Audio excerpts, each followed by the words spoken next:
What if a single radar plane, flying a few hundred miles off the Soviet coast, could have lit the fuse on a war we thought was already cold?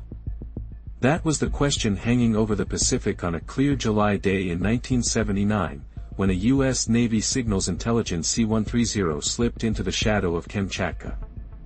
The aircraft wasn't a bomber, it was a flying eavesdropper.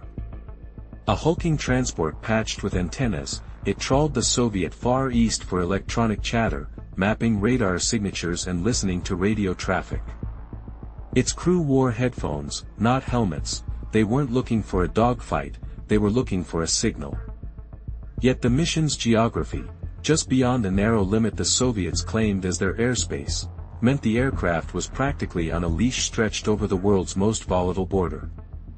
Early that morning, the plane crawled eastward along the Kuril Islands, its radar dish humming like a nervous insect.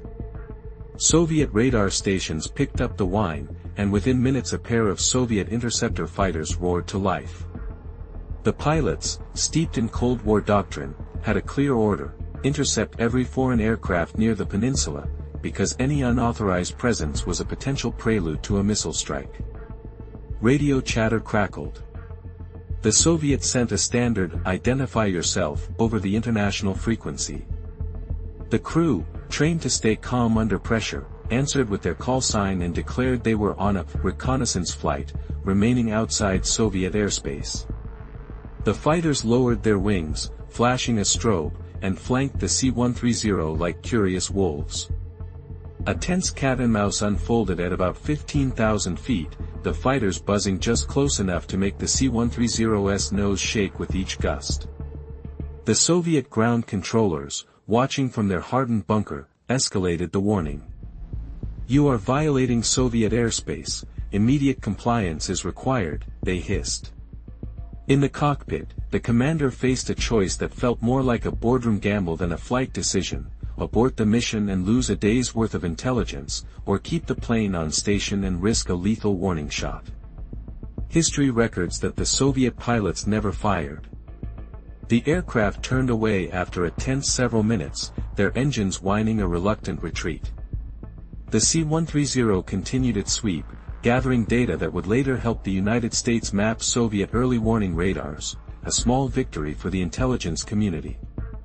Washington filed a diplomatic protest, and Moscow replied with a terse note accusing the U.S. of aggressive espionage close to sovereign territory.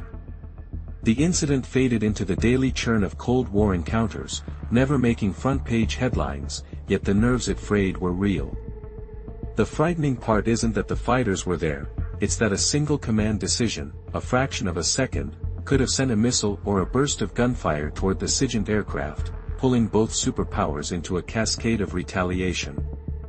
That one moment, balanced on the edge of a radio transmission, reminds us how the Cold War's most dangerous battles were often fought not with bombs, but with the paperwork and pride that governed two nervous giants. If a reconnaissance plane could almost erupt into war, what other quiet jobs might be sitting on the trigger?